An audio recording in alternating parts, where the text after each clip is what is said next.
Hey guys, and welcome back to another episode of Earthen's Den. And in this episode, this is going to be a quick tip for Friday. You guys, I want to let you know right now, in regards to overcoming your past, it is totally possible. You can totally do it. Here's how you overcome your past, right? I got this down packed. Trust me, I was a waddler for a very long time back there, honey, in the Sleepy Sorrows. So when it comes to overcoming your past, you guys, you have to look back at your life. Take inventory of the lessons that you've learned. Be mindful of the lessons that you've learned so that you do not continuously repeat them, and move forward with the application of those lessons. You see what I mean? So you went through certain things in life. That's fine. We've all been there. We've all made some mistakes. We've all done things we weren't proud of, right? Like it's life. We did what it is that we did with the information that we had. And that's why for me personally, I am somebody who is so gracious because I understand, right? And I'm always seeking understanding. Now, however, I am not, pledging for tolerance. I'm not pledging for tolerance, but I am someone who understands that when it comes to the past, we've all made mistakes. We've all done things we weren't proud of, and even still continuously, right? I don't believe that I'm a perfect person, but I do believe that I'm close to it. Reason being because that's just the way God made me. You know what I mean? God made us in his perfect image. You're perfectly fine the way you are. I believe when it comes to self-sabotaging, it's really because of the conversation that we tell ourselves. Oh, I'm not perfect. That to me kind of falls in the category of like, I'm not good enough. I'm not worthy, right? And I get it. We want to humble ourselves, but that's not the way you do it. You humble yourself by understanding your past, understanding what it is that you've been through, and the times in which you were in situations where you've behaved in a way that was a misrepresentation of yourself. You do it by relating with others and sympathizing with others because you understand that you have not always known what you know today. And you understand that there are some people who come into your life for seasons that you can help because you've been through what it is that they're going through right now. You see what I mean? So that's how you remain humble. That whole, I'm not perfect, get that out of here. Like, especially for women. And let me tell you something too, ladies. I know it's a lot of noise going around feminized men. I'm kind of like double-edged sword. I totally get it. But I really feel as though they can teach us a lot.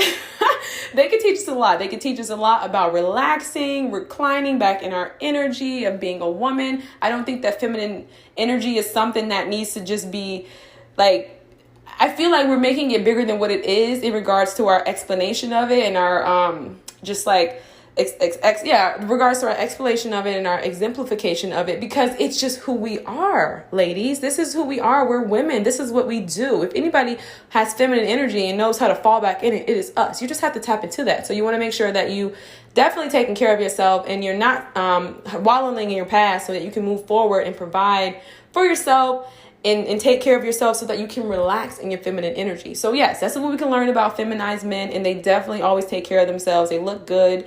So do that for yourself. That's what we can learn about them. Now, I said I was on a double-edged sword around the whole like feminized men because I completely understand what this is. We in our community, in the Black community especially, there is a highly disproportioned amount of father figures and role models and things like that. And so I really understand it. A lot of young men grew up around their mothers. They grew up in a home full of sisters. So they don't necessarily know how to be a man. They don't necessarily know how to kind of figure that out. And we can't teach them that. You see what I mean? So I understand it. Right. But I do believe that in life, we all just have to hold ourselves accountable, and we all have to be willing to become the best version of ourselves, whatever that may look like. We must understand that it is our representation of ourselves that's going to just make all the difference in regards to the outcomes in our lives. Nobody can come and save you and pick you up and teach you how to be. And you know what I mean? Those are things you need to just find on your own journey of self-discovery. So I completely get it. But I'm just saying that the positive aspects of this here, this movement of men who are like, feminized, or supposedly, everybody's saying these things, right? We can learn a lot from them in regards to like reclining in our energy, right? And taking care of ourselves physically, right? Because this is what we do as women, is we love it. You know what I mean? We love to shop. We love to do what we do. So yes, you guys, in summary, make sure that when it comes to your past, you are just taking the lessons, you're moving forward. I have this daily, it's not a daily rituals. I don't know why it's not coming. Daily devotion. It's a daily devotional book. It's just Bible scriptures, daily day. And today it happened to say, it mentioned to recall a time in which we were upset about the outcome, or we had discovered some type of grievance, and write down 10 things you're thankful for about that specific time. And I really feel like sometimes we have to put forth a little more effort in regards to healing ourselves and taking care of ourselves and overcoming the things that we're dealing with. I think a lot of times, I really do believe that God can do an amazing work within us. He's done an amazing work within me, and he's continuously doing that work within me.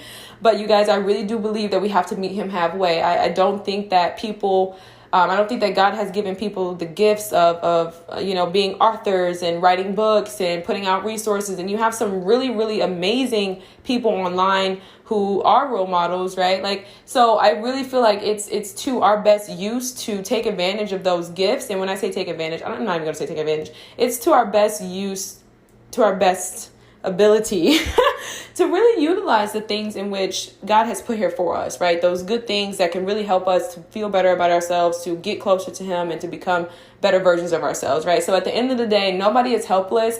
I'm totally not here for that. I do not believe that. So if you're feeling helpless, pick yourself up, look in the mirror, and pull it together. I made a YouTube video. I'm going to link my YouTube link in this podcast episode. And I also added a support page on the main page for this podcast episode. So if you go to Anchor, you click on support, I am accepting donations. I just appreciate the love. You know what I mean? So if you're feeling generous, I really do appreciate that. I've seen that they have this new listener support thing. So I'm just moving forward. But you guys, I'm going to put that in there. And what I talked about was, I really do feel as though there are times in life where we have just gone through so much and we haven't even realized that we've changed so much for a person, or we've changed so much just due to our inability to process the things in which we've gone through, our inability to process our past and take the lessons and move forward and apply those things, right? So sometimes we're really stuck in a cycle of self-sabotage and self-defeat, and we're dealing with self-doubt. We're not loving on ourselves properly. We're not taking care of ourselves. And I really do feel as though if you are somebody who has lost yourself, whether it was due to a relationship, a loss, or just a dream or anything like that, please go back to the times in your life, find a picture. I know everybody, like, especially my ladies, I know y'all got some photos when you was like the happiest, and when you were so happy, when you were so fulfilled, when you were feeling yourself, when you were taking care of yourself, when you may have been making a lot of money, whatever the case may be. Go back, review those images of you, and really start to connect with her, because you left her high and dry, and that wasn't right. And that was the ultimate self-betrayal. You see what I mean? So I really feel like when it comes to our past, we can use it to our advantage if we understand it and if we move forward with a positive mindset.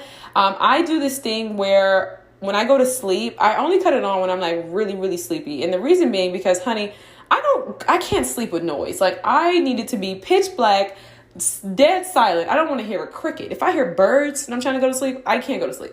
You know what I mean? And it's funny because I live in the city. So it's kind of like, why did I move here? I don't know. I love it. I love the city because I love people, and I just love the opportunities and the connections. And I'm such a person who's like, I'm extroverted in the sense that I love diversity and inclusivity. So I love that, so it's like really cool. But there are some things that I need that quiet time, right? So anyway, what I do is it's very easy. You just pull up some affirmations on YouTube. They have like ones that are set for sleep mode or whatever. And I just play that while I sleep, and it really goes into your subconscious mind, right? So instead of going to sleep listening to the TV, which I can never do because I can't sleep with the TV on.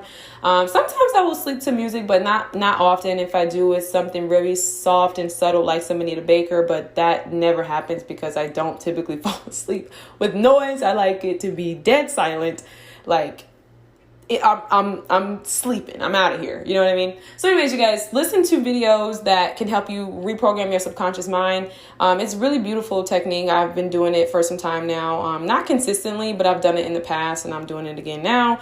It really helps. I definitely feel like when you wake up, you feel a lot better about yourself, and it's really beautiful to be affirmed in that way. So understand this, you guys. You can take care of yourself. You're very powerful. You're very capable, and I don't think it isn't really until you can nurture yourself, especially as a woman, that you can really show up and be like the best version of yourself. You know what I mean? Like, you don't have to be doing all these things. Like, I can't.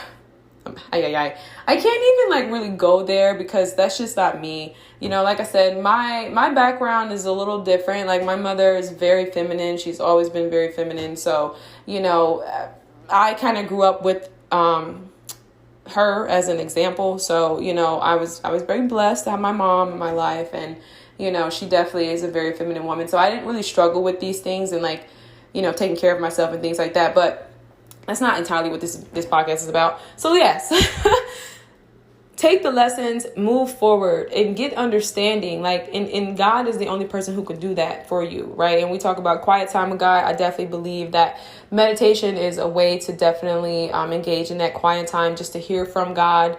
So yeah, you guys, you're not helpless. Make sure you get yourself the resources that you need, because I personally feel as though that is the highest form of self-love. Getting yourself the resources that you need, taking care of yourself, and just doing that for you.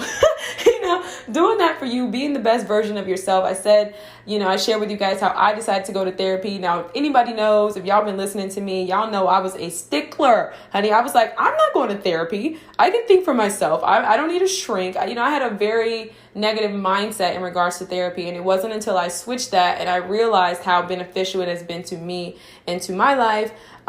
So yeah, like I said, I think for me, it was more so just like, I just felt as though I had gone as far as I was going to go with the ways in which I was thinking, the ways in which I had behaved in the past. And I really do believe that seasons change, you guys. Like, you can't continuously do things the same way and expect different results. And I was so aware of that. And I was like, I would find myself like slipping back into my old ways, and I would find myself struggling to really change and get a grasp of that. And I was like, I don't want to be this person anymore. And the beautiful thing about life is that first and foremost, God is a redeemer and God is merciful, right? And I realized for myself, every day is a new beginning. I don't really care what anybody says. You can wake up and be a new person today if you want to. And, you know, for me, that was always something I really enjoyed. I just enjoyed evolving. I was continuously evolving, and I am continuously evolving. So, you know, when it comes to your past and people of the past, and even people you're in seasons with, like, you want to be very mindful. You want to pray for discernment, because you guys, a lot of people may come to you for you to help. I know for me, I just feel like that's just my purpose. You know what I mean? But like, I know a lot of people come to me, and, you know, I'm there to be a light, and I'm there to share certain things, but they're not meant to be here for the long haul, right? Like, they're not the roots of the tree. They may be the leaves, they may be the branches, but they're not the roots. You see what I mean? And I remember listening to this Tyler Perry clip, and he talked about how, you know, if you get at least like 3 or 4 roots in your life, you're good. You see what I mean? So you want to make sure that you're making room for the people who are solid to be in your life. You know what I mean? Don't feel like you can't take care of other people. Like, and that's something that I've literally learned, like, and it feels so good to drop the burdens, right? Like, eldest of 6, I think I'm born with it. You know what I mean? I was born with it. And though it's beautiful, I use my gifts of like caretaking and nurturing in other ways now. I didn't always know how to channel that. And I used to come in, you know, really just extending myself in such a way, and it just was not beneficial. So I'm never saying don't be a person of service, but what I am saying is, you know, take care of yourself. You know what I mean? And so I'm going to leave you guys with your thoughts, and I really hope that this was beneficial. Like I said, I'm going to leave my YouTube channel in the show notes.